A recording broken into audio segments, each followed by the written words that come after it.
wabarakatuh.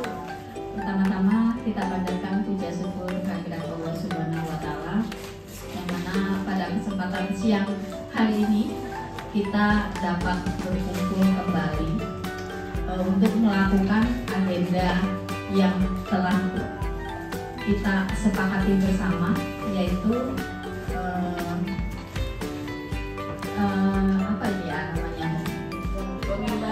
pengimbasan.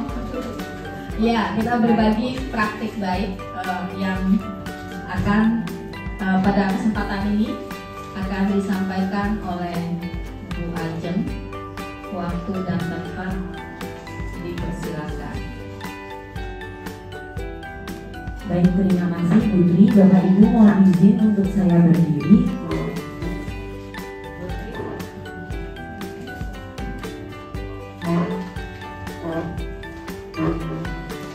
Baik, Assalamualaikum warahmatullahi wabarakatuh.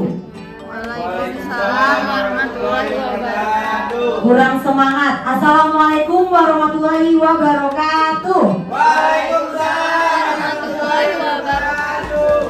Luar biasa semangatnya Bapak Ibu, walaupun sudah pukul 13.45 Bapak Ibu masih semangat. Baik Bapak Ibu, izinkan saya Ajeng Rahmadania Lestiara untuk melakukan diseminasi atau pengimbasan modul 1.4 dari program Guru Penggerak tentang budaya positif.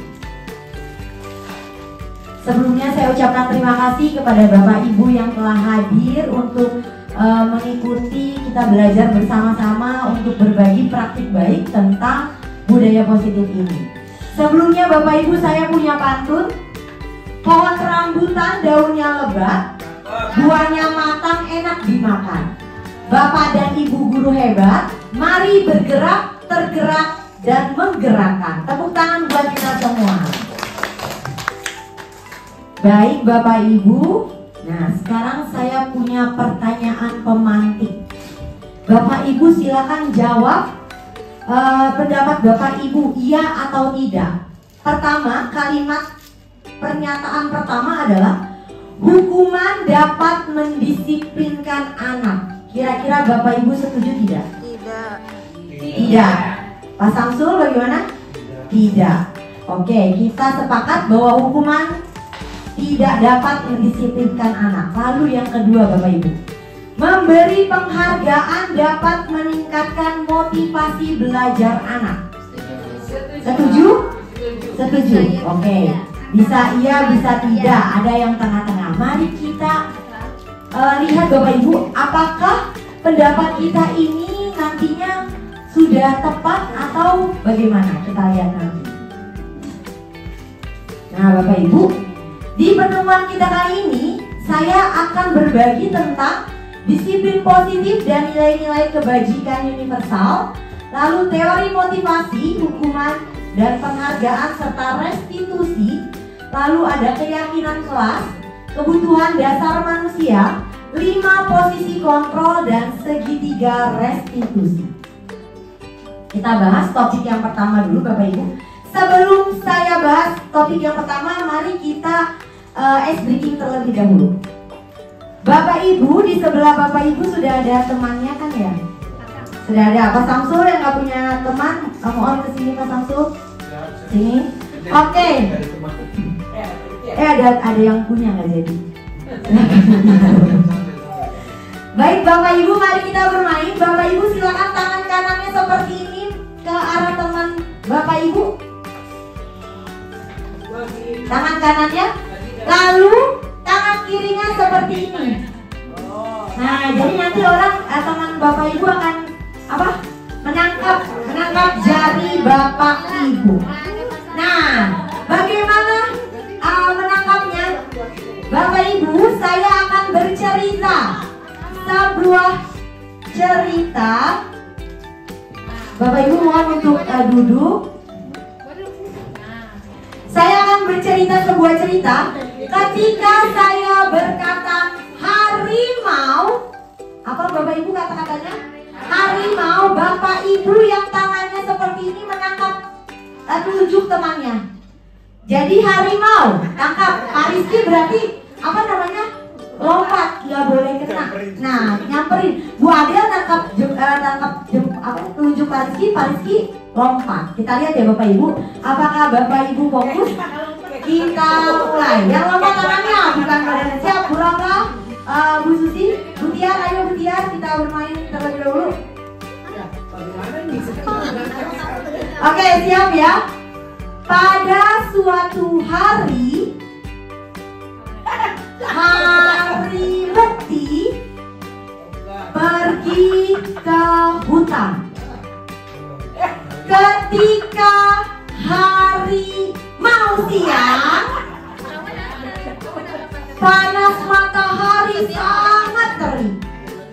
Terdengar suara aungan dan Mukti pun berlari dengan sangat kencang. Tiba-tiba dia bertemu harimau. Berarti wajah sudah bagus, Rizky tidak. Beri tepuk tangan Bapak Ibu untuk Bapak Ibu semua. Nah, kita lanjut ya Bapak Ibu. Baik. Topik yang pertama akan saya bagikan adalah tentang disiplin positif dan nilai-nilai kebajikan universal. Apa itu disiplin positif Bapak Ibu?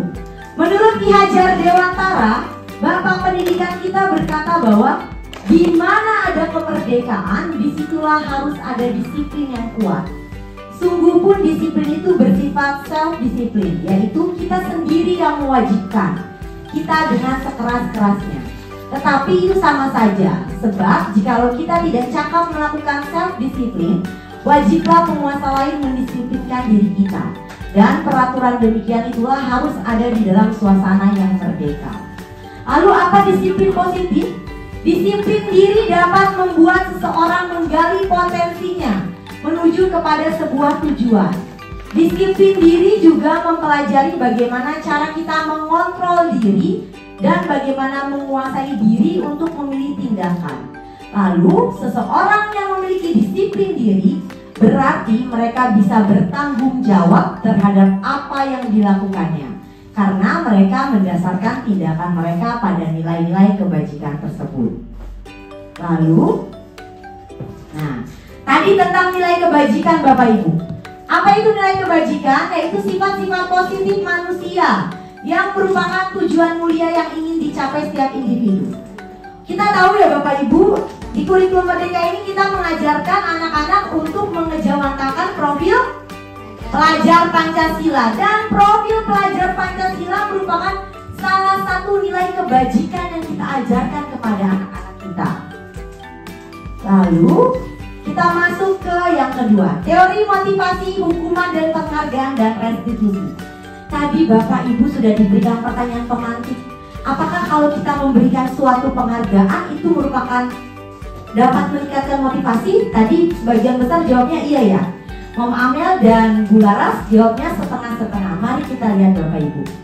Awalnya kita semua tahu ya Bapak Ibu, mungkin bukan cuma saya saja, kalau kita memberi penghargaan, reward kepada anak seperti makanan yang mulia, anak-anak bisa lebih apa Bu Susi? Semangat kan ya? Bu Susi katakan main yang dapat nilai 100, Bu Tri bilang dapat silver queen. Itu anak-anak pasti akan semangat mengerjakannya ya. Kita pikir, saya apalagi sebelum saya belajar materi ini, saya pikir apa yang kita laksanakan itu sudah tepat betul ya.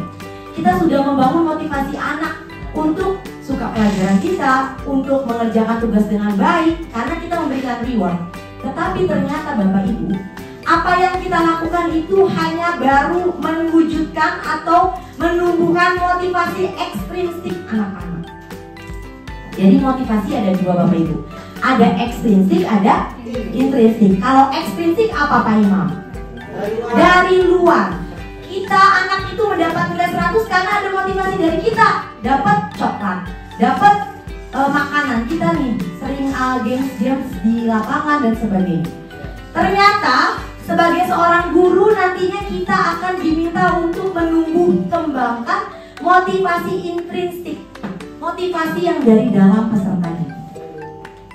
Nah, ini Bapak Ibu, seperti yang tadi saya katakan, motivasi itu ada eksternal, ada internal.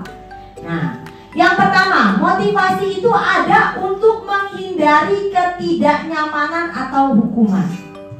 Kita semua refleksi ya Bapak Ibu, termasuk saya. Anak-anak misalkan mau berbaris karena takut dihukum ya Pak Imam ya. Anak-anak sholat karena takut dihukum, itu pasti ya Bapak Ibu. Misalkan kita sebagai guru, kita datang tepat waktu karena takut dipotong TKD-nya, seperti itu ya. Nah itu bukan cuma anak-anak, tapi kita juga demikian.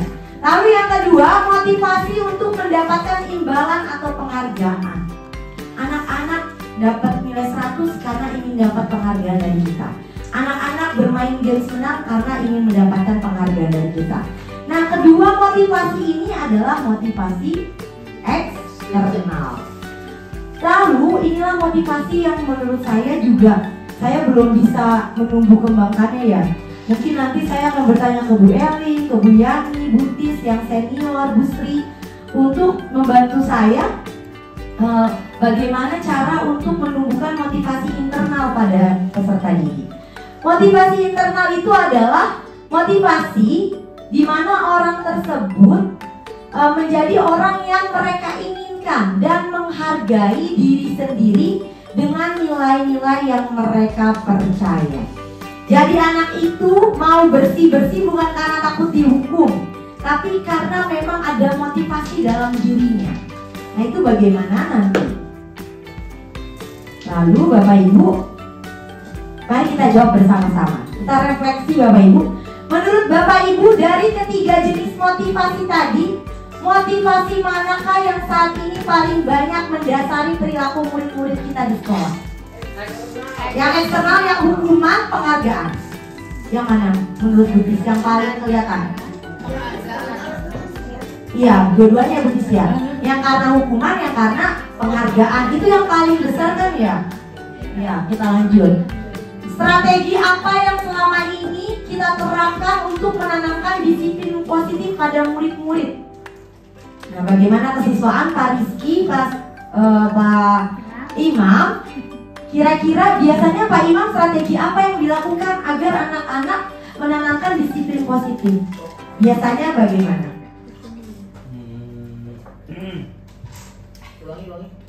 Bagaimana strategi yang dilakukan Pak Imam, Pak Rizky, dan tim kesiswaan untuk menumbuhkan disiplin positif anak-anak? Ya Pak Rizky silakan. Kalau saya pribadi yang saya lakukan, saya punya arsip di mana itu kita sendiri guru yang melakukan tindakan itu.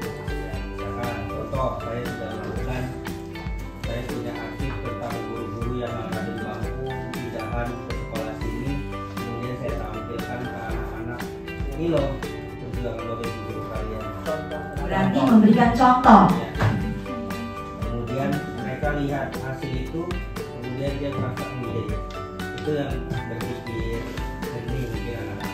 Oh ya betul ya seperti itu.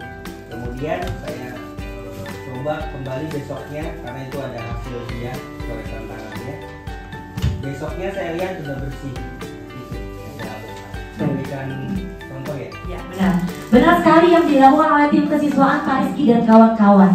Sebagai seorang guru kita harus memberikan contoh. Bapak Ibu dengan memberikan contoh itu udah seperti kan memberi contoh ya, bukan nyuruh ya. Pak Rizky nggak nyuruh kamu angkat meja misalkan. Awalnya disuruh Dikasih contoh. Nah dengan contoh itulah motivasi intrinsik anak-anak akan terwujud. Bapak Ibu pernah dengar semboyan Ki Hajar Dewantara yang ingarso sungtulodo? Kalau memberikan contoh yang mana? Yang ingarso sungtulodo. Sebagai seorang guru kita memberikan contoh. Saya ingat ya Bu Laras, saat kita ya Bu Tri, saat kita jalan keliling ya Bu Eli, jalan di lapangan, kita olahraga, kita kan jalan ya. Anak-anak ternyata ngikutin kita jalan ikut olahraga. Berarti di sana kita sudah memberikan contoh dari hal kecil. Baik, kita lanjut. Nah, sekarang Bapak Ibu, saya punya sebuah studi kasus. Iva kurang menguasai pelajaran matematika, sehingga pada saat pelajaran tersebut berlangsung, dia lebih banyak berdiam diri atau menggambar di buku pelajarannya. Pada saat guru matematikanya Pak Seno menanyakan pertanyaan, Iva menjadi gugup dan tak sengaja menjatuhkan tasnya dari kursi, serta tiba-tiba menjadi gagap pada saat berupaya menjawab. Seluruh kelas pun tertawa melihat perilaku Iva yang bicara tergagap dan terkejut tersebut. Pak Seno pada saat itu membiarkan teman-teman Iva menertawakan Iva yang tergagap dan malu luar biasa, dan malahan minta Iva untuk maju ke depan dan berdiri di depan kelas sambil menunjuk hidungnya karena tidak bisa menjawab pertanyaan Pak Seno. Kelas makin gaduh dan anak-anak pun tertawa melihat Iva di depan kelas memegang ujung hidungnya. Menurut Bapak Ibu, apakah Bapak Ibu setuju dengan tindakan Pak Seno? Tidak. Alasannya apa Pak Supri? Membuli ya, mempermalukan anak, merundung anak, benar sekali. Nah, menurut Bapak Ibu, tindakan yang dilakukan Pak Seno itu hukuman atau konsekuensi? Hukuman. Mengapa hukuman, Bu Laras? Karena kalau konsekuensi harus disepakati sejak awal. Iya, benar sekali Bapak Ibu. Kalau konsekuensi itu harus disepakati sejak awal. Kalau hukuman tuh tiba-tiba. Contoh, Rafael datang terlambat, tiba-tiba kita suruh apa misalnya? Bersih-bersih kelas, tapi tidak ada kesepakatan sebelumnya, itu berarti sebuah hukuman. Baik, luar biasa Bapak Ibu. Nah, sekarang saya ingin bertanya, kira-kira hukuman, konsekuensi sama restitusi itu bedanya apa? Hukuman sama konsekuensi dulu deh, karena kalau restitusi Bapak Ibu baru mendengar ya. Iya, saya juga baru mendengar saat belajar CGP ini. Kalau hukuman sama restitusi bedanya apa? Apa Bu Oci kalau hukuman? Iya, tadi hukuman itu tiba-tiba, kalau konsekuensi yang telah disepakati. Sama seperti kita ya Bapak Ibu ya. Di awal tahun pelajaran kita membuat kesepakatan kelas kan ya? Ada konsekuensinya nggak? Ada, karena itu sudah disepakati. Kita lanjut. Nah Bapak Ibu, ini dia restitusi nanti kita bahas dulu. Nah kita lanjut ya, restitusi. Soalnya Bu Rangka itu kan bagian bos angkot ya, jadi ingat banget sama retribusi. Oke, hukuman tadi yang seperti Bu Laras dan Moci katakan, dia itu bersifat satu arah ya. Pak Rizky menghukum murid itu satu arah. Lalu murid hanya menerima suatu hukuman tanpa melalui suatu kesepakatan seperti yang Bu Laras katakan tadi. Lalu hukuman itu diberikan bisa berupa fisik maupun psikis. Murid atau anak disakiti oleh perbuatan atau kata-kata. Lalu konsekuensi. Konsekuensi itu sudah terencana, sudah disepakati. Pada konsekuensi, murid tetap dibuat tidak nyaman. Jadi walaupun menurut kita konsekuensi sudah cukup baik, ternyata konsekuensi itu membuat murid tidak nyaman untuk jangka waktu pendek. Konsekuensi biasanya diberikan berdasarkan suatu data yang umumnya dapat diukur. Jadi Bapak Ibu misalkan Bu Mila mau menghukum si A, mau memberikan konsekuensi kepada si A, harus by data ya Bu Mila. Bu Mila katakan kamu berdasarkan data yang Bu Mila dapatkan, kamu tidak mengerjakan tugas sebanyak 5 kali. Berarti kamu harus melakukan konsekuensi. Jadi kalau konsekuensi by data, kalau hukuman enggak, langsung tiba-tiba buat hukum si James bersih-bersih kamar mandi, itu hukuman. Nah, restitusi apa? Ini yang ditanyakan oleh Bu Ramla. Proses kolaboratif. Restitusi itu ada kolaborasi Bapak Ibu. Ya, tulisannya warna hitam ya, jadi tidak terlihat. Proses kolaboratif yang mengajarkan murid untuk mencari solusi untuk masalah mereka. Jadi, seperti apa yang mereka inginkan dan bagaimana mereka harus memperlakukan orang lain. Jadi kalau restitusi itu kita kolaborasi, kita dan murid. Bu Susi, si A melakukan sebuah kesalahan. Bu Susi memberikan restitusi. Bu Susi tanya, kamu berbuat salah tidak? Iya. Lalu apa yang harus kamu lakukan untuk mengatasi masalah tersebut? Jadi Bu Susi menawarkan ke dia apa yang harus dilakukan. Kalau dia nanti jawabnya tidak linear, misalkan dia jawab, Bu Susi ceritanya itu anak mencoret-coret meja. Bu Susi tanya, kamu kan melakukan kesalahan, mencoret-coret meja, apa konsekuensi yang bisa yang kamu dapatkan untuk memperbaiki ini? Kalau anak itu menjawab berdiri di depan kelas, kira-kira itu linear tidak Bapak Ibu? Tidak kan ya? Berarti Bu Susi bisa bantu anak itu untuk menemukan solusinya. Coba kalau seperti yang Pak Rizky lakukan kayak gitu ya. Kita lanjut, itu restitusi Bapak Ibu. Nanti lebihnya lagi tentang segitiga restitusi nanti akan saya bacakan, saya jelaskan. Nah, Bapak Ibu mohon maaf, ini salah tulis termasuk hukuman atau konsekuensi ya Bapak Ibu? Silakan dijawab. Apakah ini termasuk hukuman atau konsekuensi? Murid diminta untuk push up 15 kali karena tidak menggunakan masker ke sekolah. Hukuman, benar. Membersihkan coretan yang dibuatnya di meja tulis. Konsekuensi luar biasa. Menggantikan kertas tugas teman yang telah dicoret-coret. Konsekuensi luar biasa. Jadi konsekuensi ada hukuman. Kalau dia nggak pakai masker, berarti apa konsekuensi yang harus dilakukan? Mencari masker ya Pak Imam, bukan di push up karena nggak ada hukumannya. Jago sekali. Lalu sekarang keyakinan kelas. Ya silakan beri. Iya. Iya. Iya. Tapi jangan Bu Susi langsung kasih, biarkan dia mencari dulu ya. Solusinya bagaimana? Oh Bu, aku boleh minta masker. Nah baru jangan Bu Susi langsung tiba-tiba kasih. Biarkan dia melakukan restitusi buat dirinya sendiri. Jadi dia melakukan kesalahan, dia menemukan sendiri solusinya apa. Jangan langsung disodorin solusinya sama Bu Susi. Kita coba ya Bapak Ibu ya. Iya nggak apa-apa. Nah kita lanjut.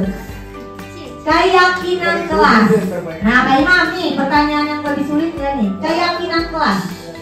Bapak Ibu, saya punya 2 gambar. Terlihat tidak? Yang kiri sama yang kanan. Saya bacakan kata-katanya. Yang kiri, kami meyakini untuk selalu jujur. Kami meyakini bahwa kebersihan kelas mempengaruhi kualitas belajar. Yang sebelah kanan, rajin bertanya, aktif dalam pembelajaran, aktif dalam kerja kelompok. Lalu ada konsekuensinya nih, menyanyi lagu wajib nasional. Di antara gambar kiri dan kanan yang mana yang keyakinan kelas? Iya kiri. Kenapa Pak Imam? Iya benar sekali. Ya. Nah kalau Pak Imam lihat di sini, di bagian keyakinan kelas sama kesepakatan apa perbedaannya Pak Imam? Iya. Iya. Intinya ini ada kata kami meyakini, ini ada kata yang disepakati dan konsekuensinya. Berarti perbedaannya di mana?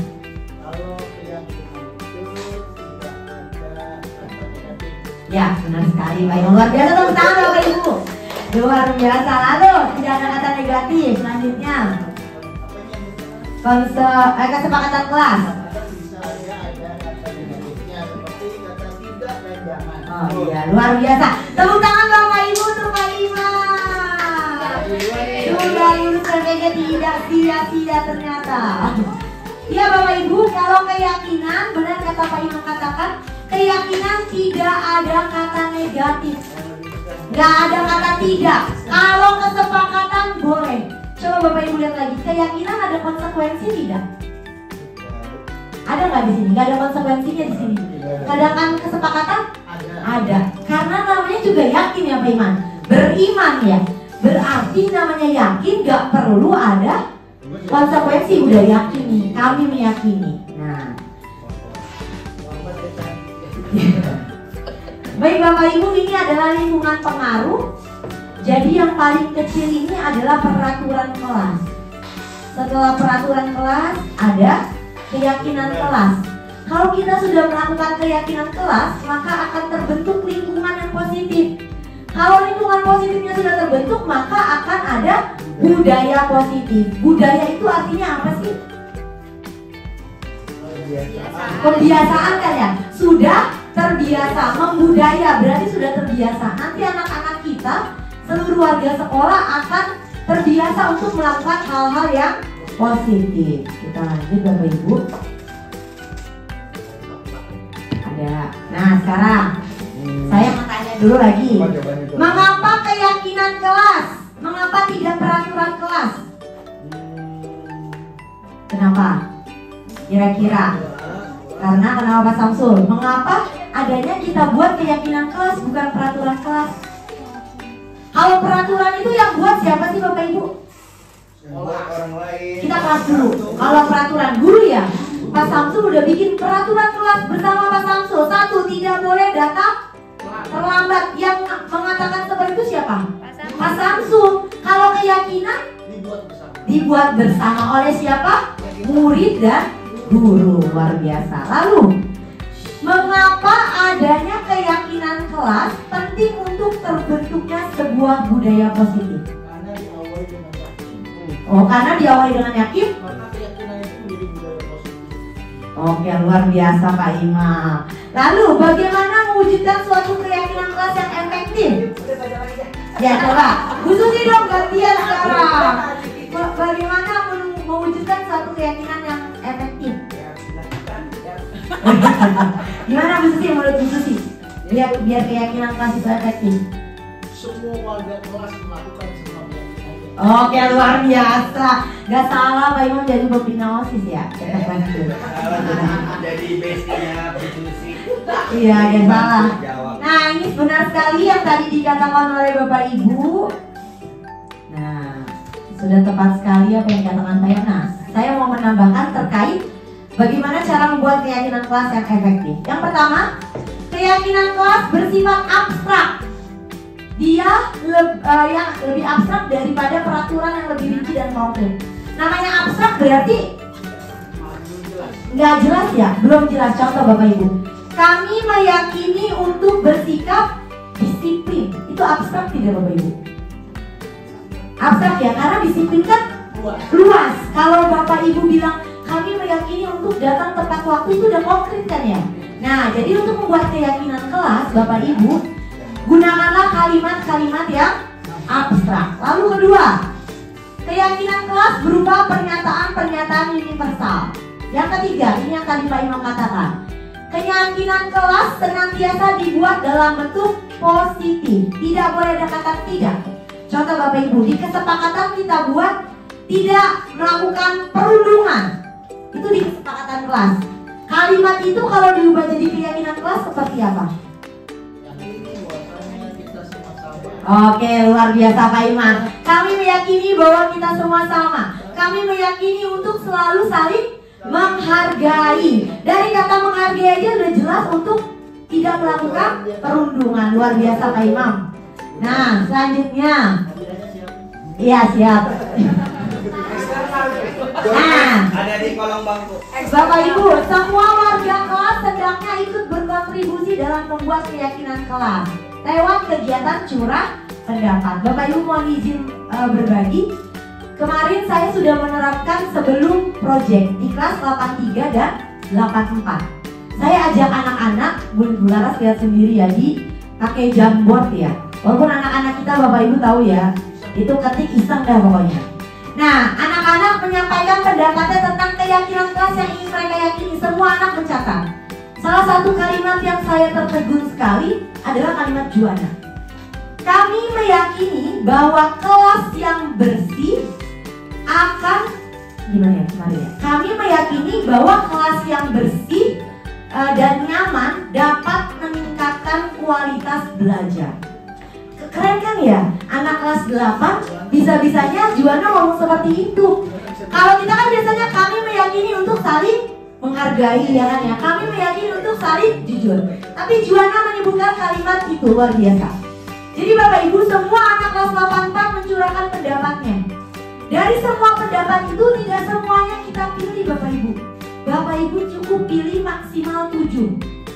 Jadi satu kelas memiliki 4 sampai 7 keyakinan kelas. Mengapa tidak perlu banyak-banyak? Biar tetap diingat sama anak-anak. Kalau keyakinan kelasnya sampai 12, mereka pasti lupa. Jangankan anak-anak kita juga ya Bapak Ibu. Makanya data dharma yang 10 aja lupa ya Mem ya. Apalagi keyakinan kelas yang 15 ya Mem ya. Nah, jadi saat itu saya meminta anak-anak untuk menyepakati berapa keyakinan kelas kita? 6. Jadi antara keyakinan kelas 84 begini kata-katanya. Kami meyakini untuk bersikap jujur. Kami meyakini untuk mengerjakan tugas tepat waktu. Terus tadi yang kalimat Juana. Kami meyakini untuk saling menghargai. Kami meyakini untuk saling peduli dan memiliki solidaritas yang tinggi untuk anak-anak. Jadi kemarin Bapak Ibu, saat kita mau project yang kelas 8 membuat ekoenzim, kan mau bagi-bagi apa? Bagi-bagi tugas ya, siapa bawa ini, siapa bawa ini. Nah, anak-anak tuh karena ingat keyakinan kelasnya, jadi 83 sama 84 sama-sama ada kata-kata memiliki solidaritas yang tinggi. Jadi mereka saling mengingatkan temannya, kita kan solid, kita kan solid. Nah, jadinya makanya kemarin untuk pembagian tidak ada masalah karena mereka teringat dengan keyakinan kelas mereka. Lalu di kelas 83 ada keyakinan kelas, Gamden menyampaikan Pak Imam. Jadi Pak Imam bisa tanya ini. Kata Gamden keyakinan kelasnya, kami meyakini untuk beriman kepada Tuhan yang Maha Esa. Nah, jadi Pak Imam bisa apa pagi?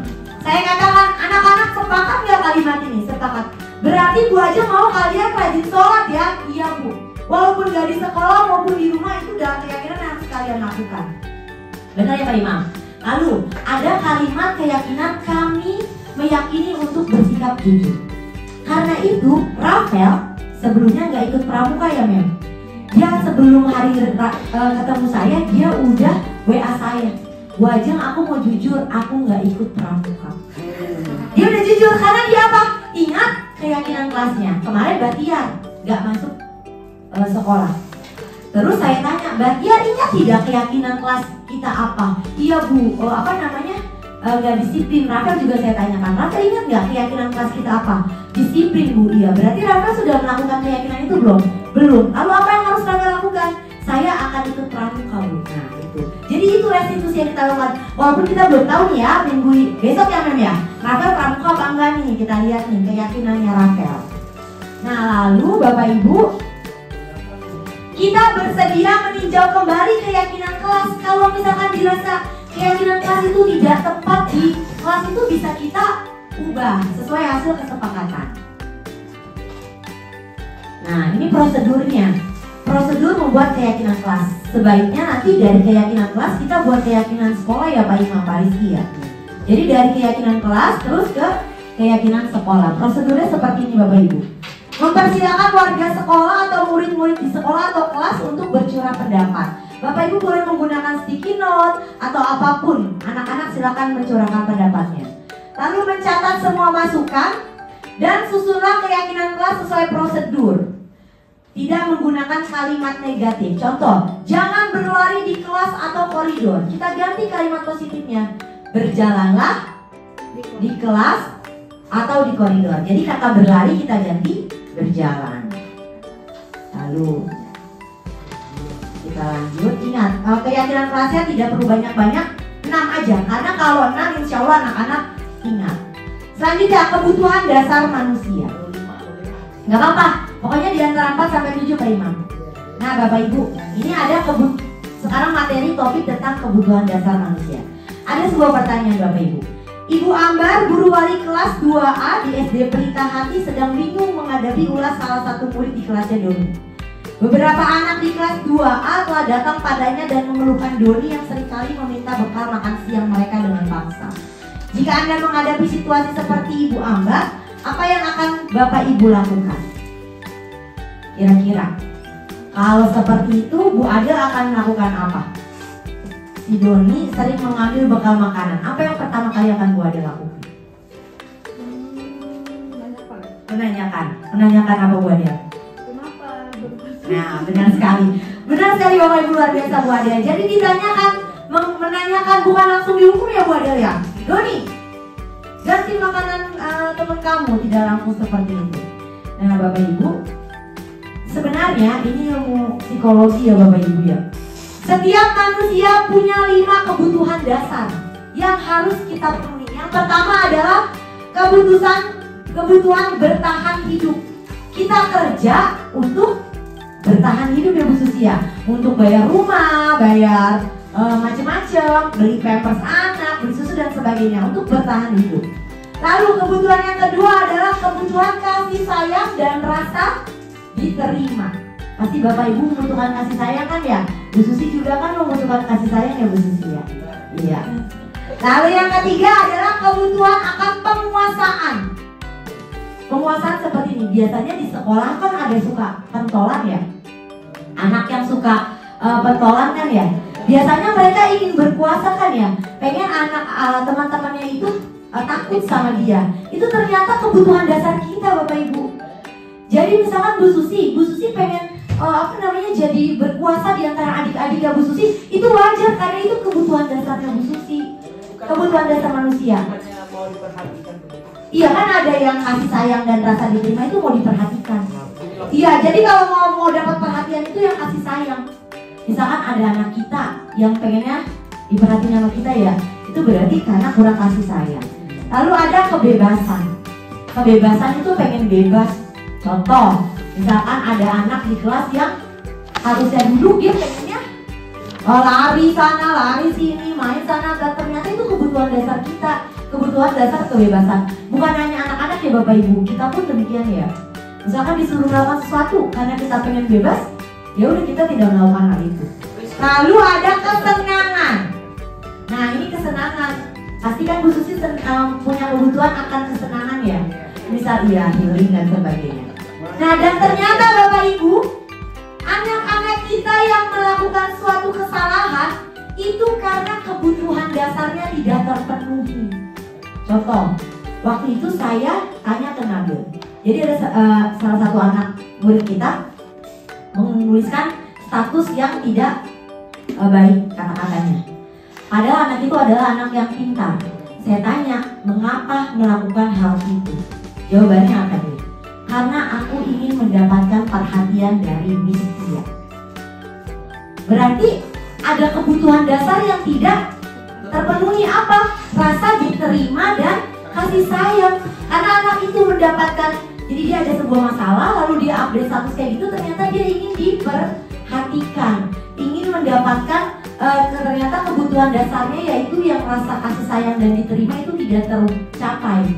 Ada lagi misalkan, maaf Bapak Ibu, kalau ada anak kita yang tawuran ya misalkan, ternyata berarti kebutuhan dasarnya ada yang tidak terpenuhi. Bagian apa Bapak Ibu kalau tawuran?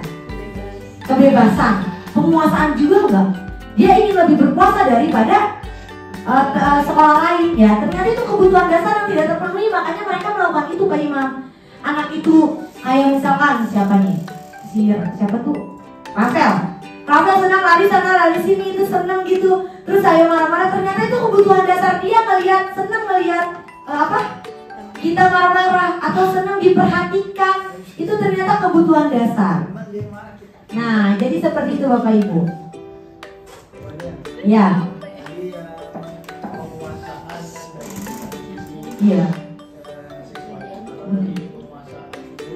Bisa aja.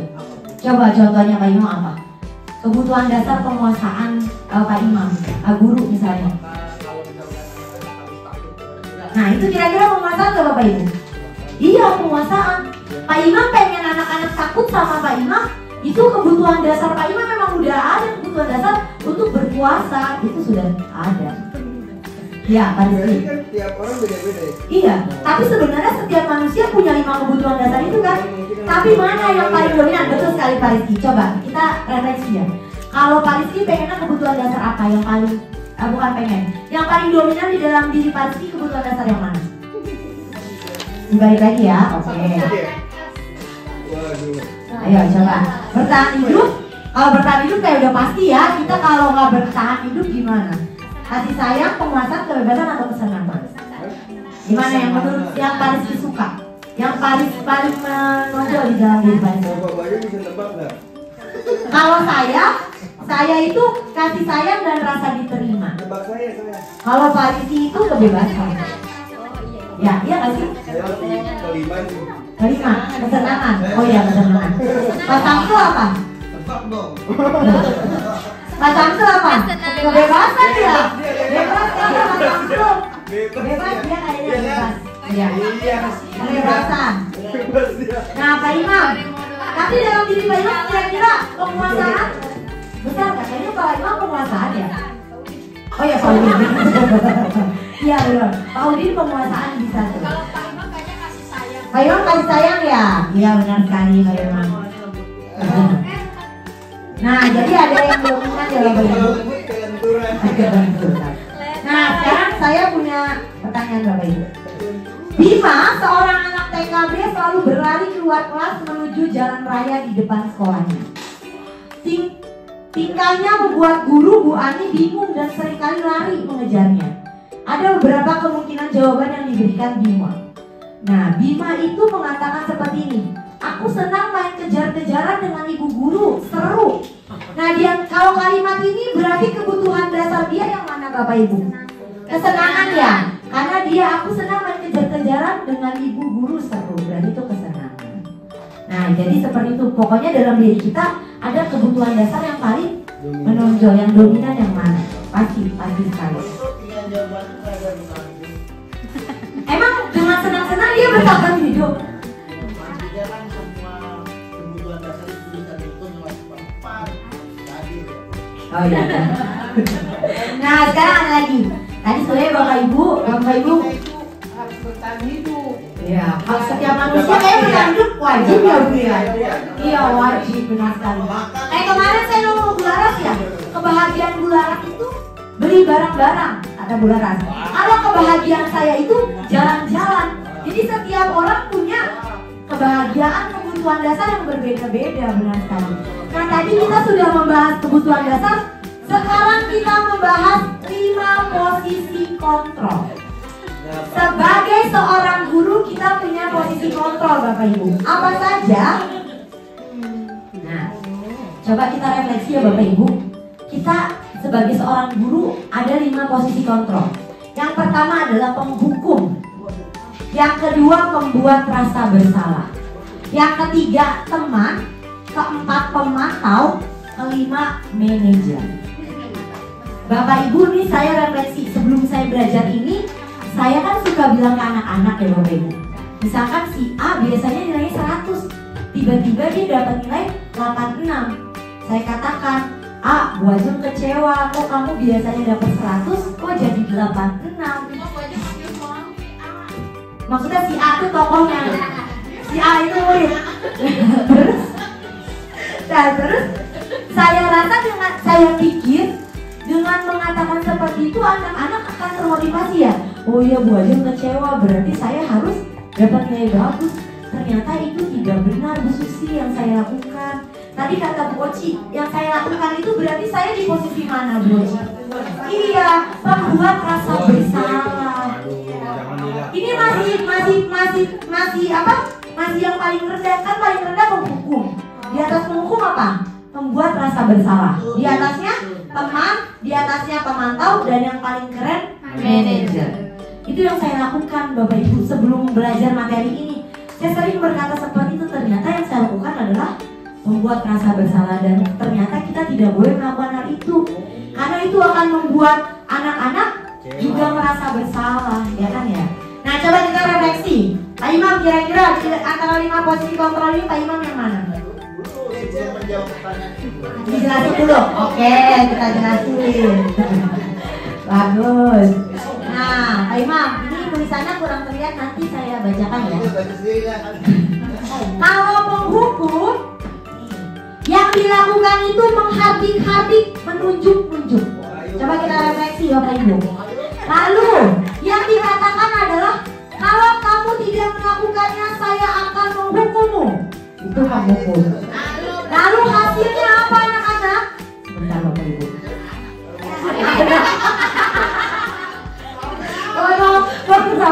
Bapak Ibu kan tahu ya. Nah, hasilnya apa?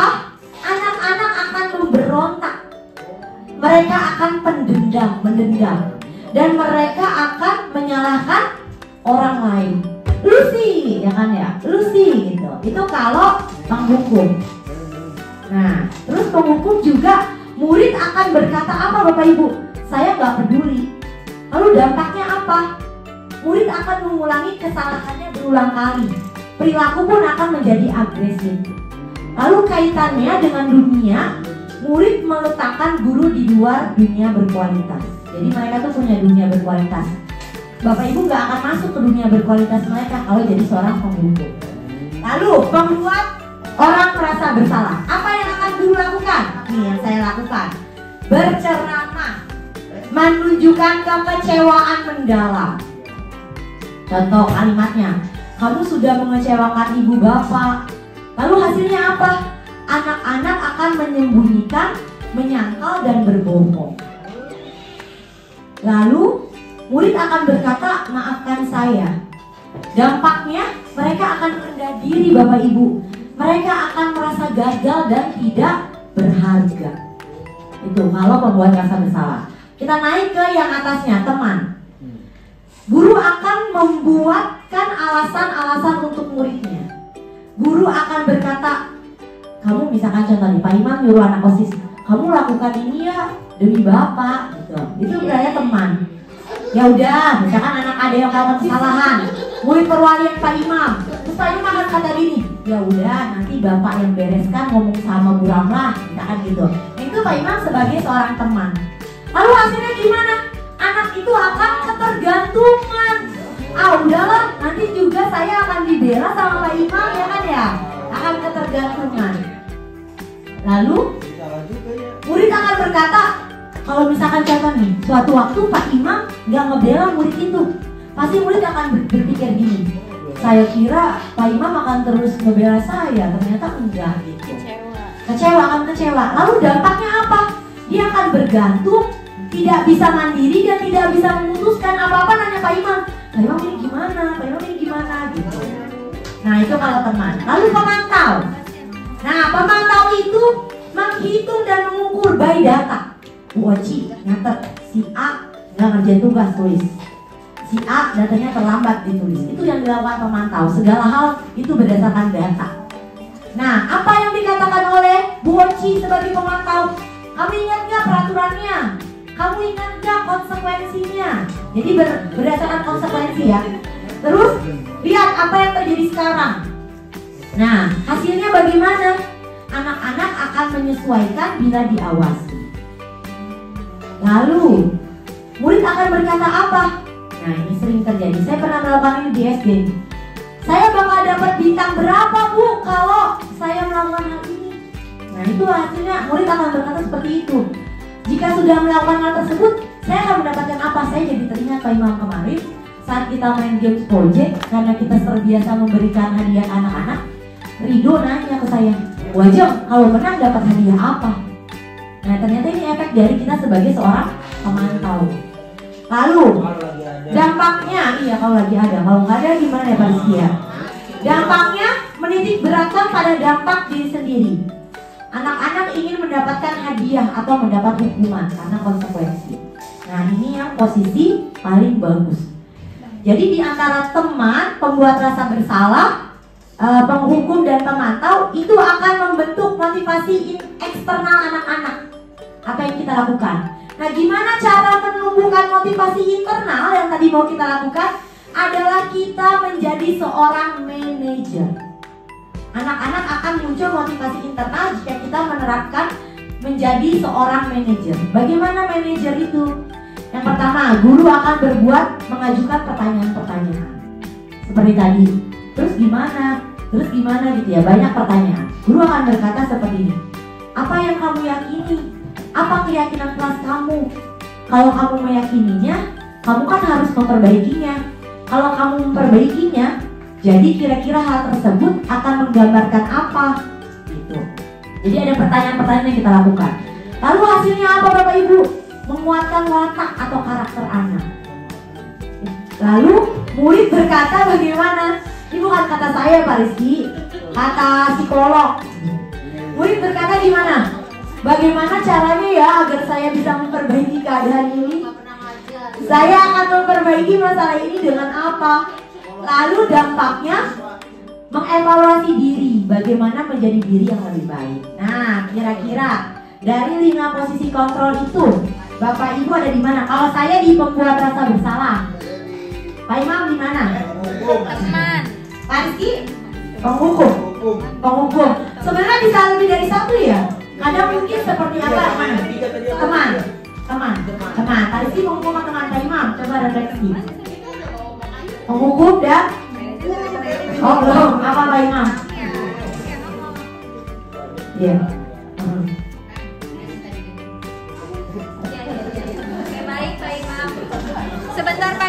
arahin dulu. Ini lagi rekam video. Video. Pak Imam, kira-kira menghukum atau apa? Refleksi.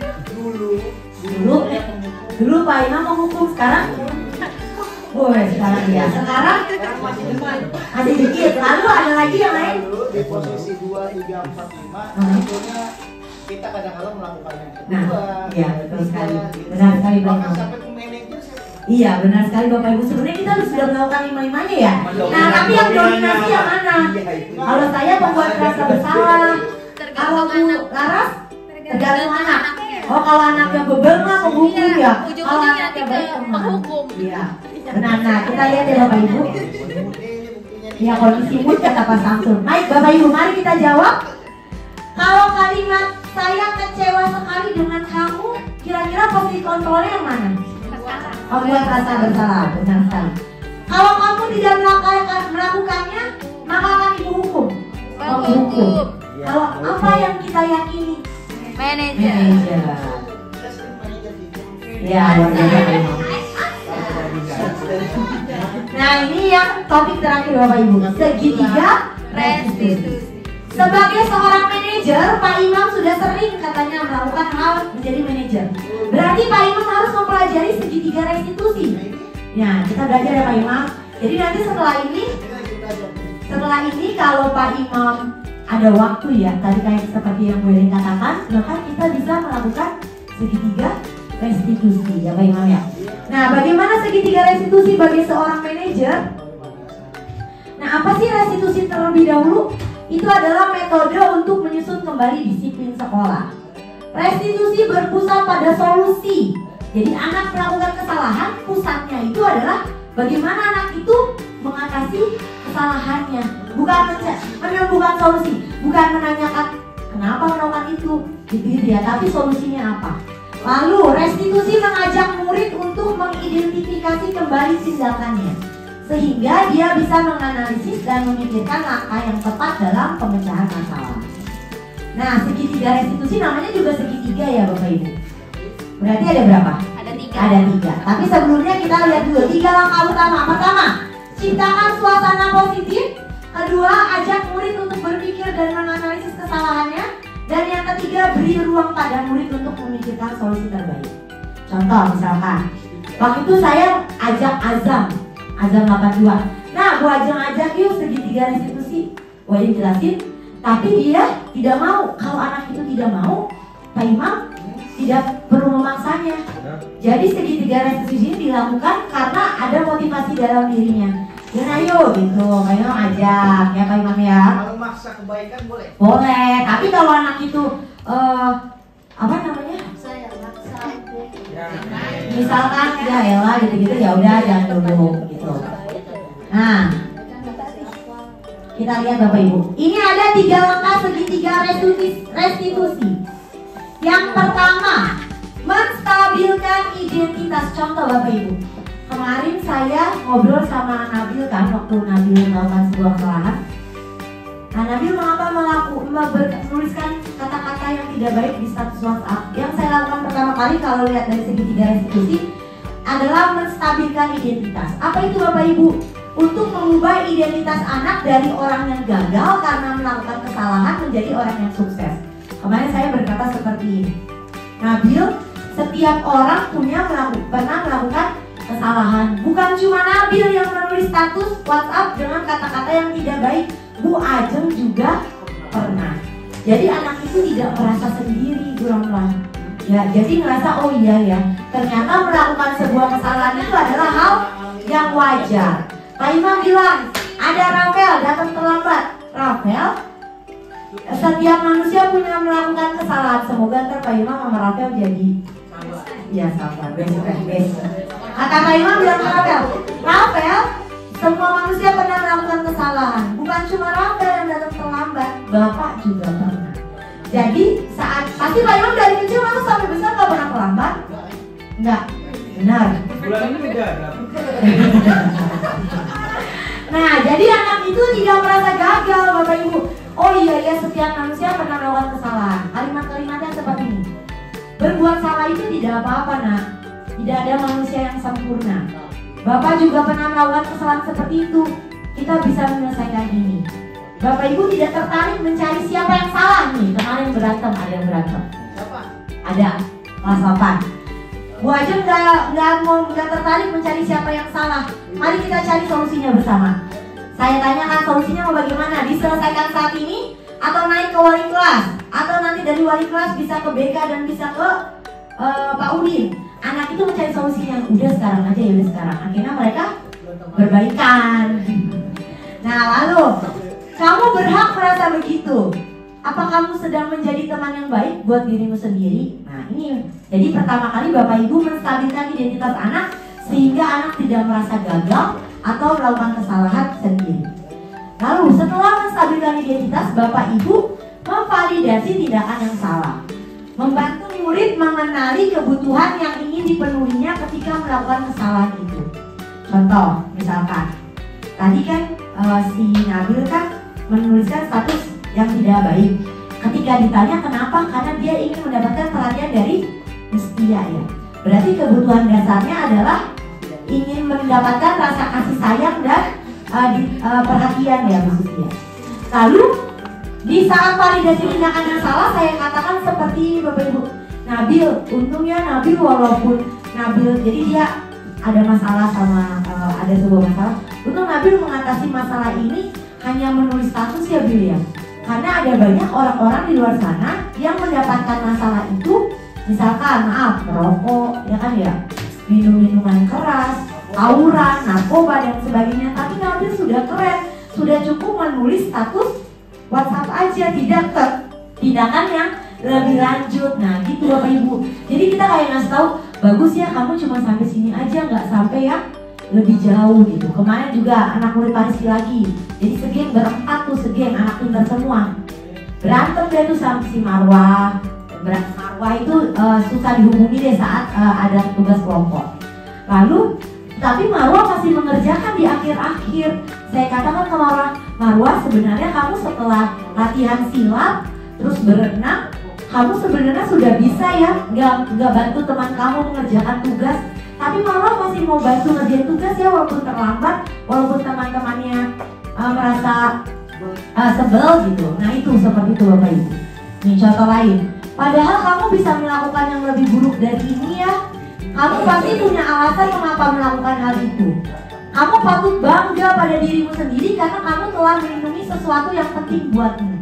Kamu boleh mempertahankan sikap itu, tapi kamu harus menambahkan sikap yang baru. Nah jadi dikasih tahu.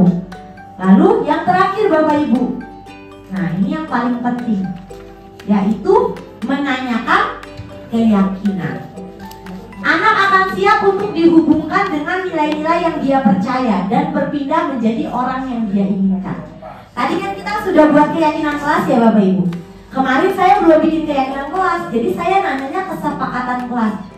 Coba Marwah dan kawan-kawan ingat nggak kesepakatan kelas yang pernah kita buat di awal tahun pelajaran? Ingat Bu, saling menghargai. Nah baru dia tuh dari situ. Nah benar, saling menghargai. Kira-kira Marwah sudah melakukan kesepakatan itu belum? Belum Bu. Lalu apa yang harus Marwah lakukan? Jadi Pak Imam tanya solusinya. Ya, misalkan si A nggak melakukan keyakinan kelas yang beriman bertakwa kepada Tuhan Yang Maha Esa. Pak Imam tanya, ingat nggak keyakinan kelas 83 apa, ya kan? Berarti kamu tidak melakukan keyakinan itu dong. Bagaimana cara mengatasi solusinya, gitu ya Pak Imam ya? Nah kalimat lainnya, apa yang kita percaya sebagai kelas atau keluarga? Apa nilai-nilai umum yang telah kita sepakati? Bagaimana tentang kelas yang ideal? Misalkan ada anak yang berantem, Pak Rizky tanya, bagaimana kelas yang ideal? Lalu kamu mau jadi orang yang seperti apa? Nah itu bisa kalimat yang digunakan, dicoba dulu ya Bapak Ibu. Miss Tia juga sebelumnya sudah pernah mencoba, sampai Handika berkata terima kasih. Itu anak 4, kemarin Pak Rizky beneran berantem Pak Rizky. Jadi sebenarnya saya mau tanya untuk tugas CGP. Terus saya tanya, kamu lagi ada masalah nggak? Kata saya gitu, ada Bu, berantem sama Marwah. Akhirnya saya lakukan segitiga restitusi ke berempat itu. Fadilah yang tadinya nggak masuk kan ya, terus tiba-tiba dia datang tuh siangnya. Fadilah kelas 84, Fadilah Barapan. Akhirnya mereka baikan, sampai pelukan, sampai nangis-nangis. Iya beneran. Bapak Imam lihat di sini loh, ingat nggak? yang di depan sini. Nah itu beneran, jadi baikan gitu. Ya itu saya lagi melakukan segitiga restitusi dan ternyata mereka akhirnya berbaikan. Ya pelukan sampai nangis-nangis. Nah, seperti itu ya Bapak Ibu. Nah sampai sini Bapak Ibu, apakah ada yang mau ditanyakan? Ini ada contohnya. Nanti Bapak Ibu saya kirimnya. Sebenarnya itu tidak Oh. Iya sebenarnya ya Bu ya. Benar sekali. Iya, benar sekali. Iya, padahal Bu Rama sering lawan itu, tapi ternyata yang dilakukan Bu Rama itu maksudnya memvalidasi tindakan ya Bu Rama ya, menstabilkan identitas, benar sekali. Nah, apa? Silakan Bapak Ibu, ada yang mau bertanya terlebih dahulu sebelum kita tutup? Bu Susi mau bertanya? Sudah. Nah Bapak Ibu, berarti setelah ini ya Bu Puji, kita akan membuat keyakinan kelas ya. Ya, keyakinan kelas. Intinya buatnya kalau kayak gini. Iya, maksudnya ya. Kalau kayak Bu Elsa kan ini dalam rangka itu ya, tugas PGP-nya gitu. Kalau kita melakukan di kelas, itu ada nggak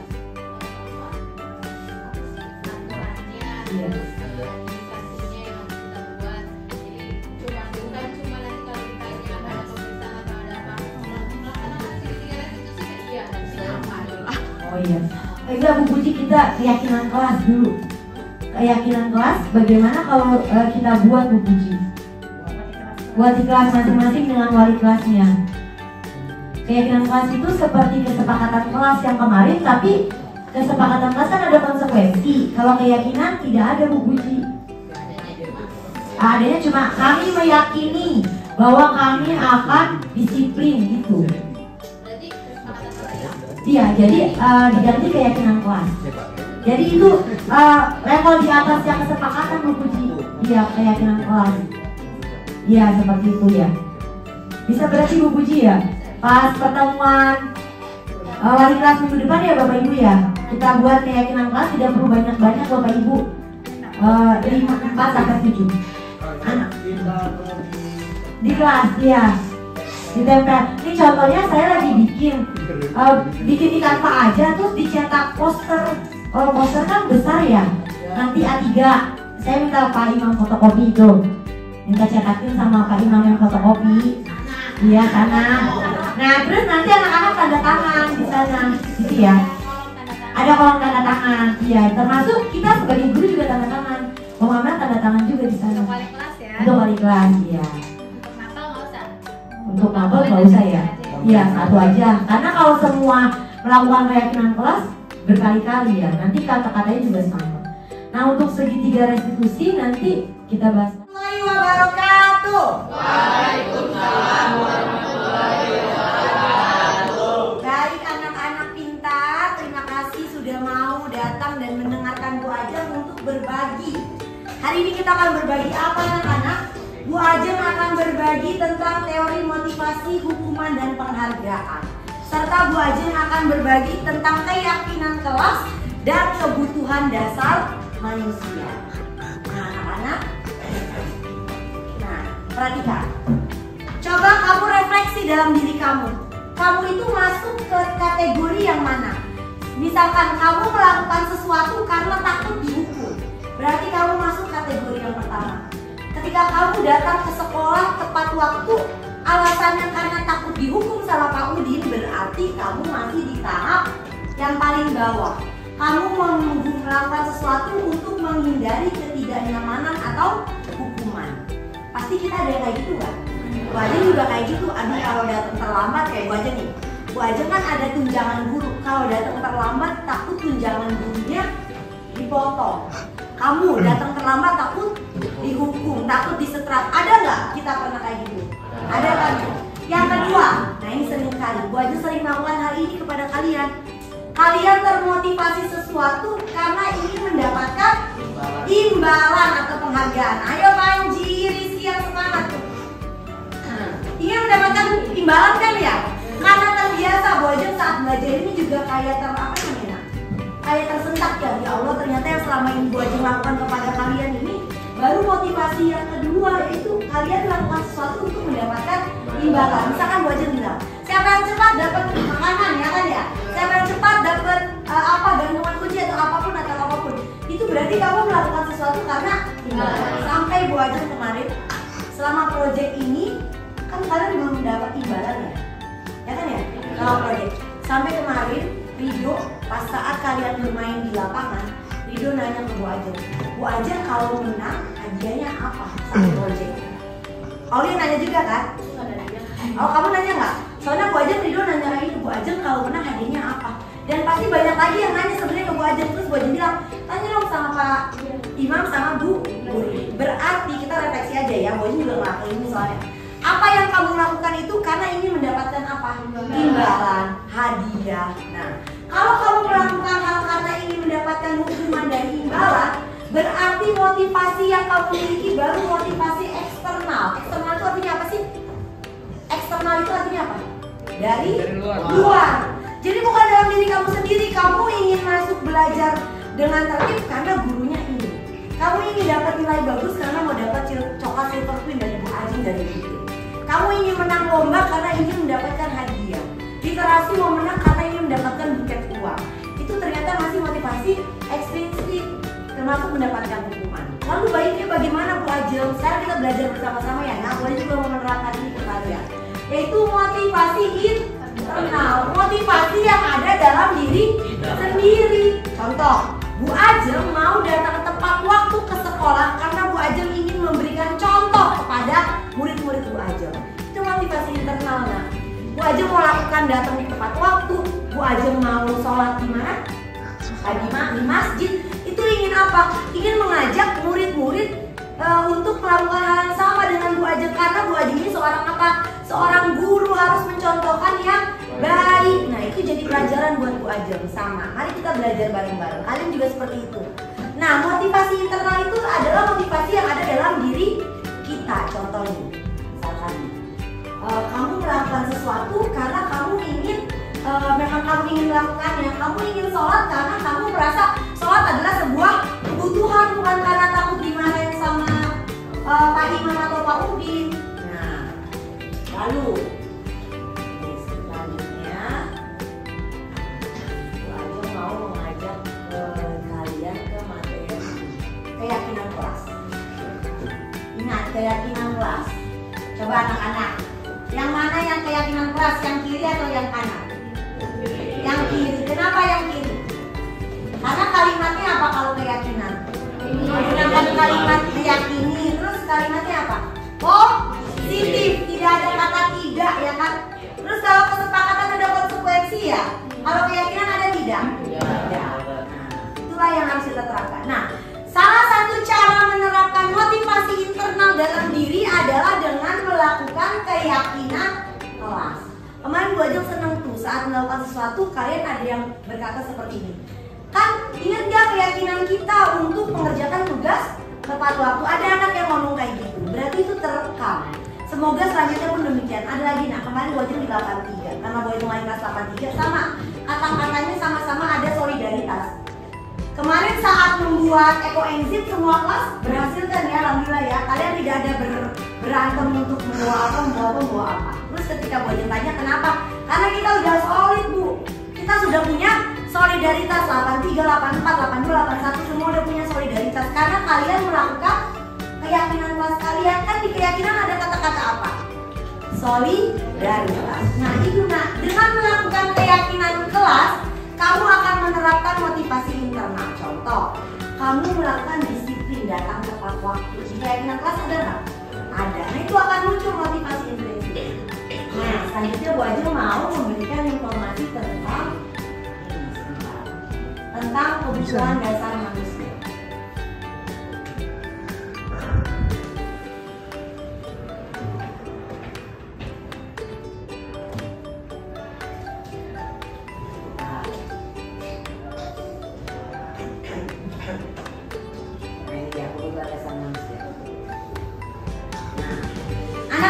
Setiap manusia punya 5 kebutuhan dasar.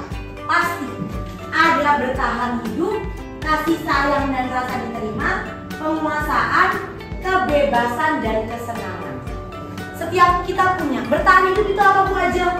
Kita bertahan hidup, perhatikan, orang tua kalian bekerja aja itu udah kebutuhan dasar apa? Untuk bertahan hidup, bisa biayain kamu kuota, beliin kamu seragam, beliin kamu makan. Itu adalah kebutuhan dasar kita untuk bertahan hidup. Dengan cara apa?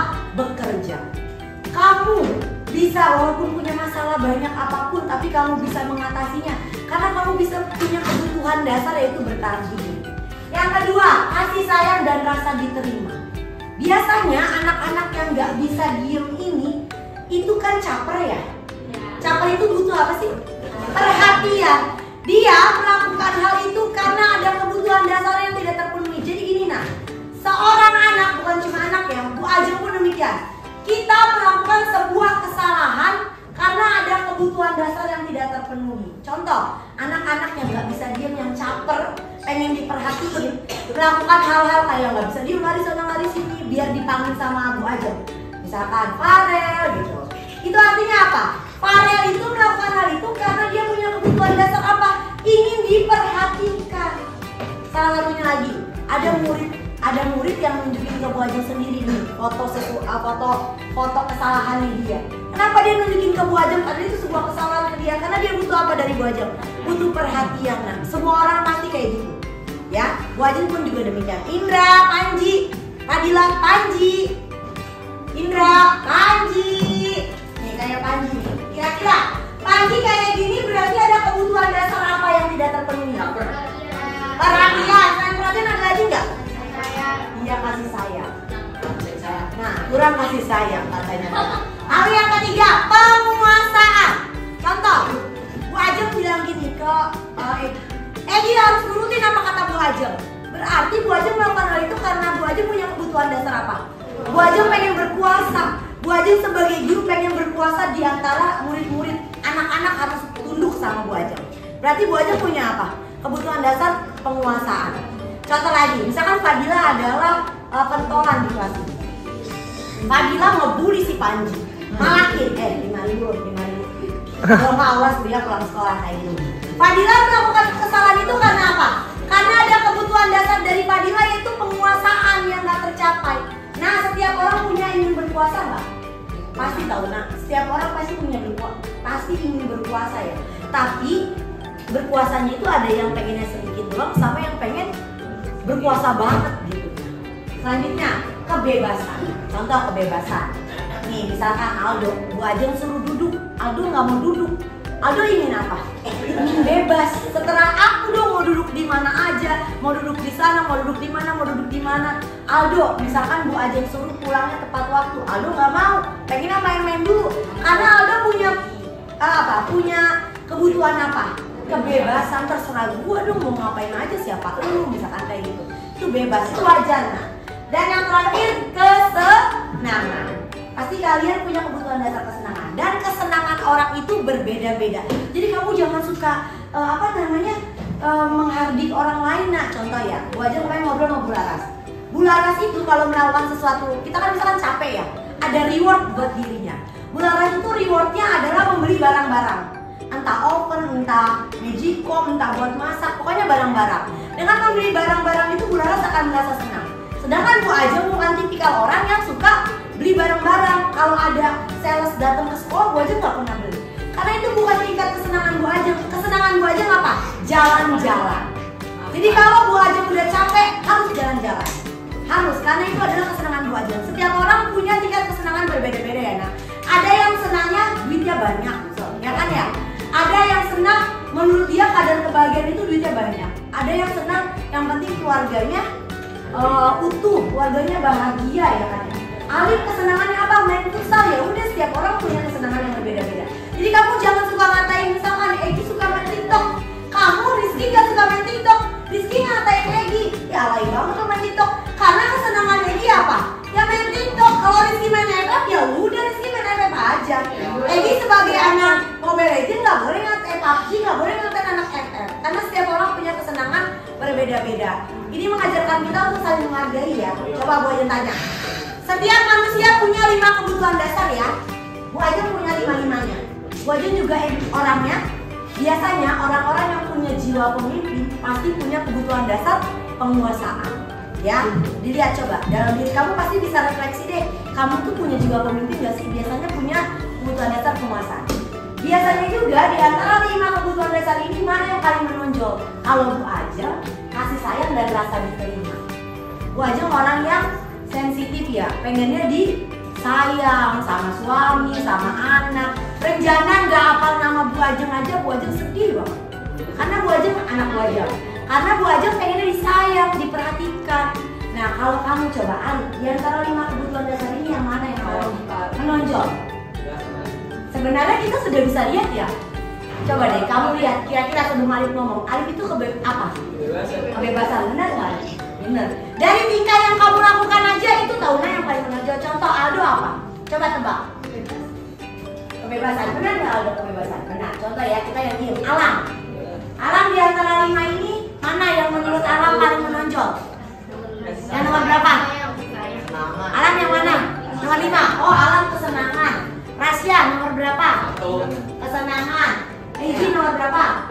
5 kesenangan. Coba kita voting ya. Bukan voting, angkat tangannya. Kalau bertahan hidup semua orang pasti ingin bertahan hidup ya. Kamu punya masalah, kamu hidup sekarang aja itu udah menandakan kamu bertahan hidup. Sekarang kasih sayang, angkat tangan. Yang paling menonjolnya kasih sayang. Oke, ngambil bulan sekali ngambil. Suci benar kelihatan. Fadila, yang lagi. Putri, siapa lagi? Tahu nggak? Rasya. Tahu nggak Bu Ajeng bisa bilang Suci kenapa?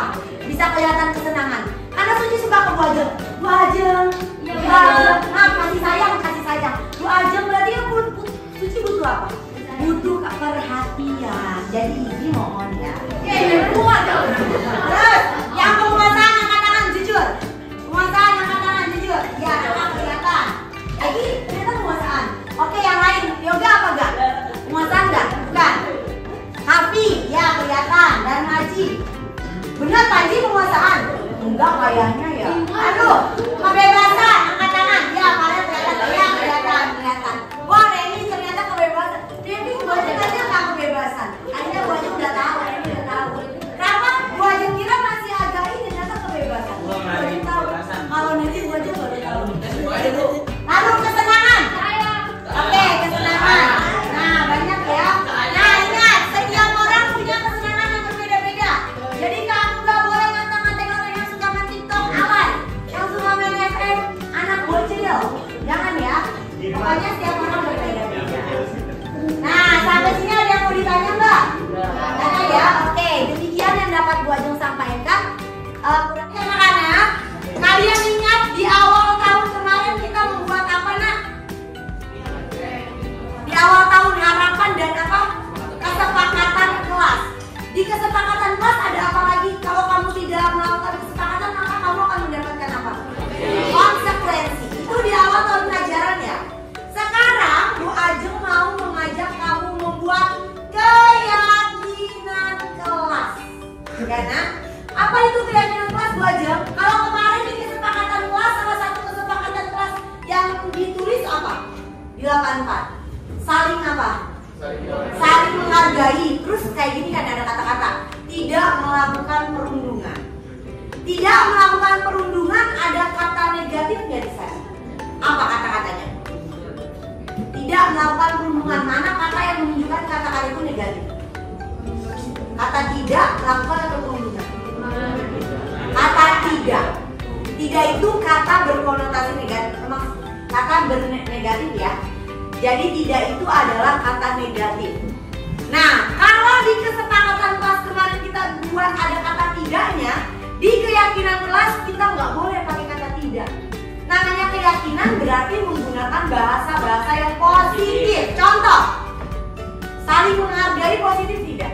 Positif. Kalau tidak melakukan perundungan bisa kita ganti dengan apa? Coba kalimat tidak melakukan perundungan biar tidak ada kata tidaknya berarti kita ganti apa? Saling menghargai sudah ya termasuk ya. Saling menghormati, saling menyayangi dengan teman bisa tidak? Bisa kan dengan menyayangi kamu tidak melakukan perundungan kan? Nah itulah yang akan kita buat sekarang nah. Jadi kita akan membuat keyakinan kelas. Setelah keyakinan kelas nanti kita akan buat keyakinan sekolah. Tapi nanti kita prosesnya keyakinan kelas dulu ya. Dimulai dari kelas 84. Sekarang Yang mau Bu Ajeng ajak, kalian membuat keyakinan kelas pertama kali sebelum buat keyakinan kelas. Bu Ajeng mau tanya kelas impian kalian seperti apa? Dicatat, dibuat di Jamboard. Silakan anak-anak diketik, ditulis sticky note-nya. Bagaimana kelas impian kamu? Oh, kamu mau kelas yang bersih, silakan ditulis. Ber-AC silakan. Kelas bersih. Kelas yang bagaimana? Apakah yang saling menghormati, saling menyayangi, disiplin, dan sebagainya.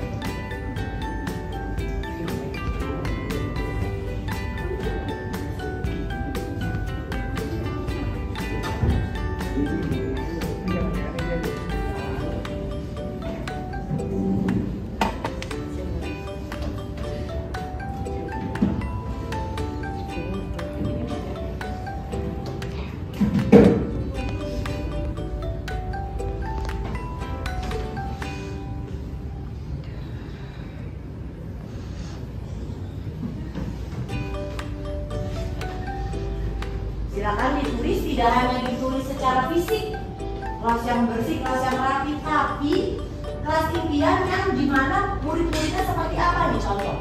Murid yang solidaritas tanpa batas.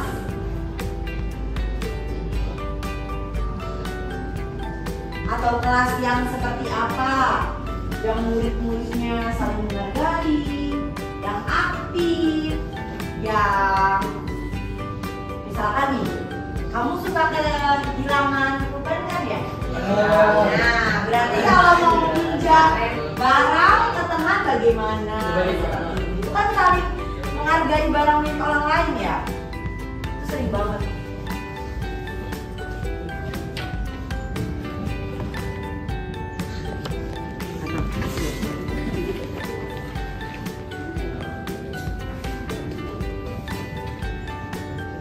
Misalkan lagi ditulis, kamu mau kelas yang murid-muridnya kalau mengerjakan tugas bagaimana?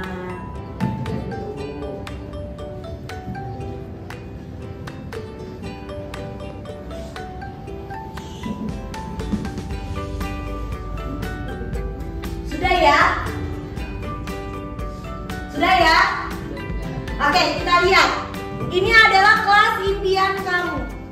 Yang pertama ada kelas yang disiplin, kelas yang tenang, yang bersih, yang adem, yang tentram, yang aktif dalam pembelajaran, yang damai dan saling menghargai, kelas yang tidak ribut, kelas yang saling menghargai dan solidaritas, kelas yang kompak, dan lain-lain. Ini adalah kelas impian kamu di 84.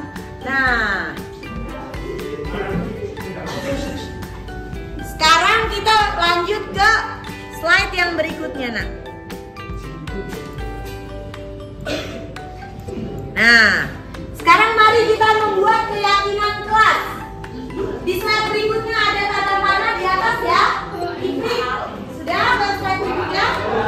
Nah, sekarang kita buat keyakinan kelas. Contohnya, nak, perhatikan. Lihat contohnya, Bu Ajeng lihat. Lihat contohnya. Contoh, anak-anak gunakan kata kami karena ini keyakinan kelas kita ya. Kami meyakini bahwa sangat penting untuk menghormati semua orang dan barang milik orang lain. Anak kamu suka pinjam barang nggak dibalikin kan? Atau kamu ngambil pulpen teman kamu secara tidak sengaja? Nah, silakan buat kalimat yang kata-katanya diawali dengan kami meyakini. Apa? Ini contohnya, kami meyakini bahwa sangat penting untuk menghormati semua orang dan barang milik orang lain. Silakan. Apa yang ingin kamu yakini? Karena keyakinan ini harus kamu jalankan. Wajar tidak lagi memberikan konsekuensi atas kalau kamu melanggar. Ini sebuah keyakinan.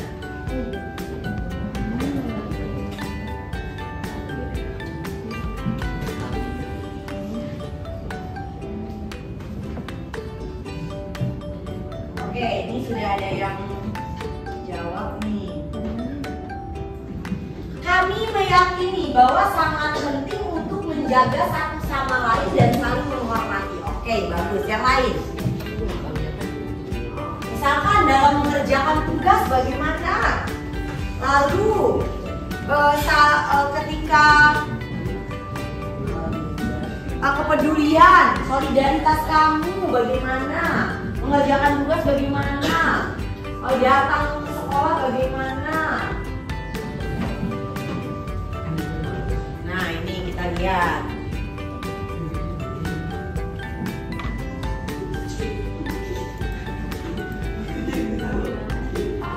Bu Laras pause dulu.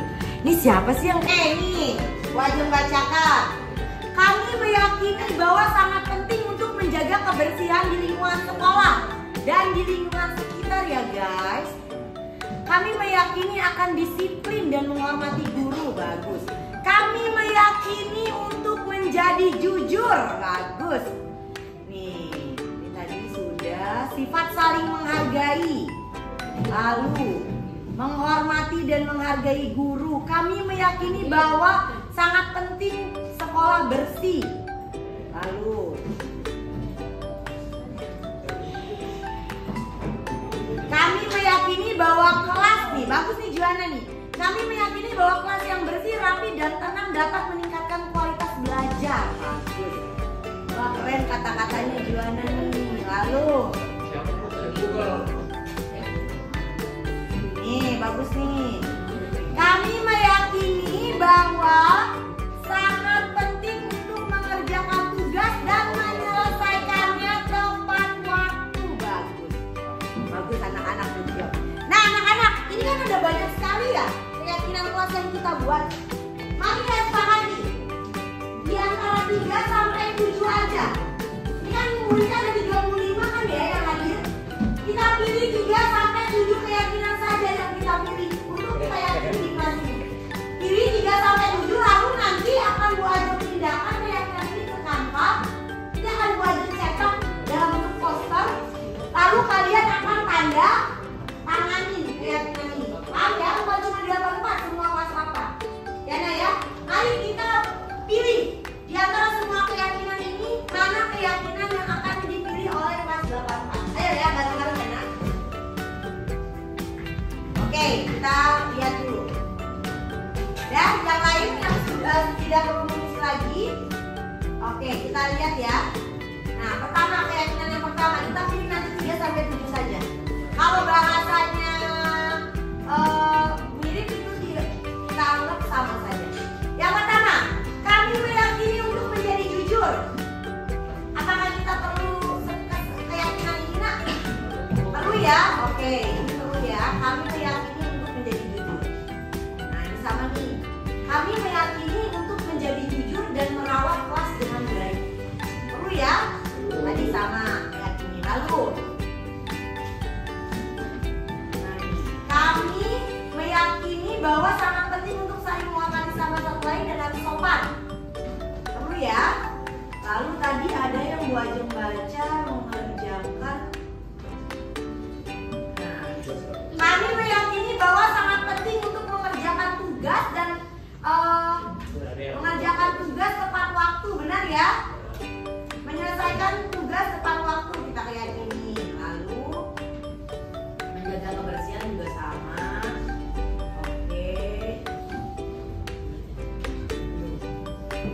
Oke. Dari sini semua mari kita tentukan keyakinan kelas 84 ya. Yang pertama tadi apa? Ya, jujur ya. Kami meyakini bahwa kami harus bersifat jujur. Pertama, mohon sekretaris dicatat ya, Pak Putri. Yang pertama, jujur. Yang kedua, kami meyakini bahwa mengerjakan tugas dan menyelesaikannya tepat waktu. Yang ketiga tadi, kami meyakini, yang kata-katanya Juana bagus ya. Kami meyakini bahwa kelas yang bersih, apa tadi Juana tadi? Kelas yang bersih, apa di Juana? Tadi yang Juana tulis. Kami meyakini bahwa kelas yang bersih, mana ya?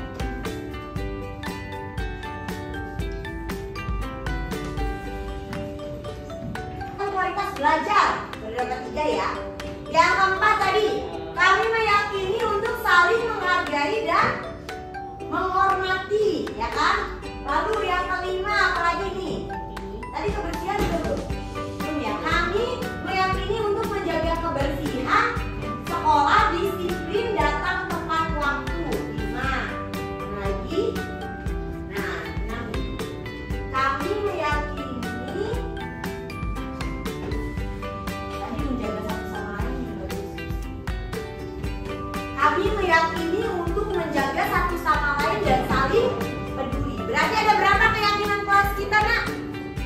5 ya. Yang pertama tadi jujur, yang kedua mengerjakan tugas tepat waktu, yang ketiga meyakini bahwa kelas bersih dapat meningkatkan kualitas belajar, yang keempat saling menghargai dan menghormati, dan yang kelima disiplin tadi ya, datang tepat waktu, dan yang keenam tadi saling peduli dan saling menjaga. Berarti ada berapa keyakinan kelas 84, Nak? 6 ya. 6 ya. Nanti setelah ini akan Bu ajak bentuk dalam bentuk Canva, lalu akan Bu ajak print. Nanti kalian akan menandatangani keyakinan ini ya. Keyakinan ini berlangsung sampai tahun ajaran berakhir. Berarti sampai bulan apa? Juni ya. Ini selesai. Oke anak-anak. Untuk itu sekarang tanggal berapa? 4 Januari. Rabu 4 Januari. Dengan ini keyakinan kelas 84 kita yakini dan sepakati. Tepuk tangan. Oke. Karena sudah diyakini berarti harus dilaksanakan ya. Wajib nggak mau dengar lagi. Jadi ini ngerjain tugas nggak tepat waktu. Lalu yoga nggak peduli sama temannya. Alif nggak mau bersih-bersih. Rafa tidak jujur. Ya itu udah keyakinan loh. Enak udah belum? Jujur, bagus. Nih, tadi sudah sifat saling menghargai. Lalu menghormati dan menghargai guru. Kami meyakini bahwa sangat penting sekolah bersih. Lalu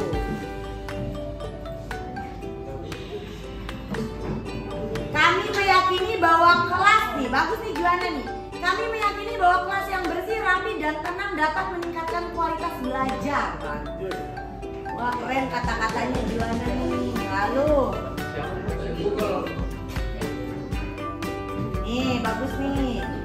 Kami meyakini bahwa sangat penting untuk mengerjakan tugas dan menyelesaikannya tepat waktu. Bagus. Bagus anak-anak berjuang. Nah anak-anak, ini kan ada banyak sekali ya keyakinan kelas yang kita buat. Kami harus sepakati di antara 3 sampai 7 aja. Ini kan muridnya ada 35 kan ya yang hadir. Kita pilih 3. Nah anak-anak, kita kan udah bikin keyakinan kelas kan ya. Kemarin ingat gak? Yang pertama, kami meyakini untuk selalu jujur.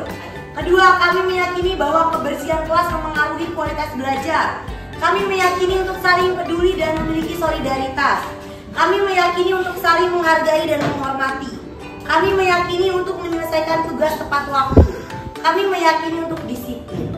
Dan ini akan Bu Ajeng tempelkan dan kita akan menandatangani satu persatu keyakinan kelas ini. Silakan, apa yang kita yakini ini harus kita jalankan ya nak. Bu Ajeng juga akan tanda tangan, bukan cuma kalian. Bu Ajeng pun juga akan melakukannya. Silakan, kelompok Nevi maju. Nih gantiannya ada 2 spidolnya, biru sama hitam.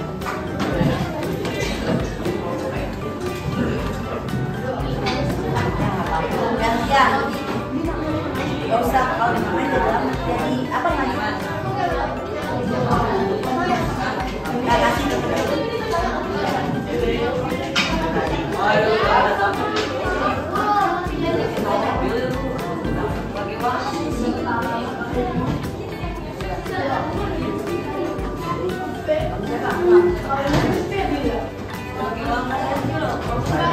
Lanjut, kelompok orang maju.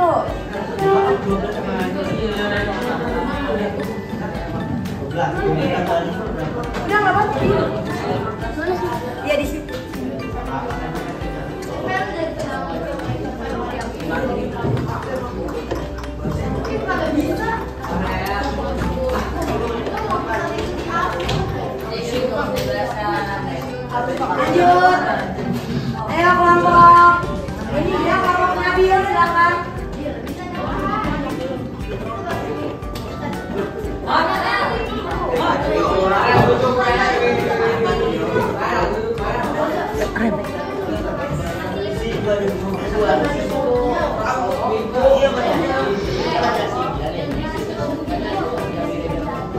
Silakan.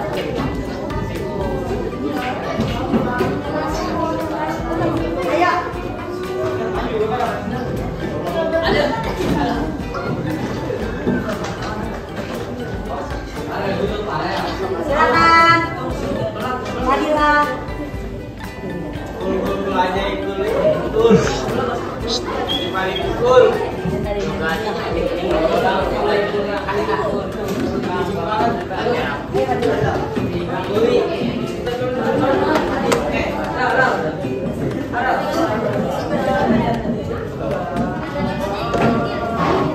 Wabarakatuh. Hai semuanya. Kami ingin memberikan testimoni tentang keyakinan kelas. Saya Ulias Lestari, saya Putri Kirana Azara. Dengan adanya keyakinan kelas, kita bisa jadi bertanggung jawab. Dengan keyakinan kelas, bisa menumbuhkan motivasi intrinsik. Dan terima kasih. Bismillahirrahmanirrahim. Assalamualaikum warahmatullahi wabarakatuh. Nama saya Imam Wahyudin. Saya mengampu pelajaran pendidikan agama Islam, rekan sejawat dari Ibu Ajeng, mata pelajaran bahasa Indonesia. Komentar saya terkait dengan presentasi kemarin terkait dengan materi atau diseminasi praktik baik, bahwasanya luar biasa kemarin dipaparkan materi tentang bagaimana kita kemudian ada segitiga restitusi, kemudian bagaimana memotivasi anak, itu sangat luar biasa sehingga kita semua guru dapat praktik baik dari Bu Ajeng sehingga kita bisa tularkan kepada peserta didik kita juga di pelajaran kita masing-masing. Demikian, mudah-mudahan praktik baik yang lain dari Bu Ajeng bisa terus memotivasi kita untuk lebih baik lagi dalam kegiatan belajar mengajar di kelas. Terima kasih. Assalamualaikum warahmatullahi wabarakatuh.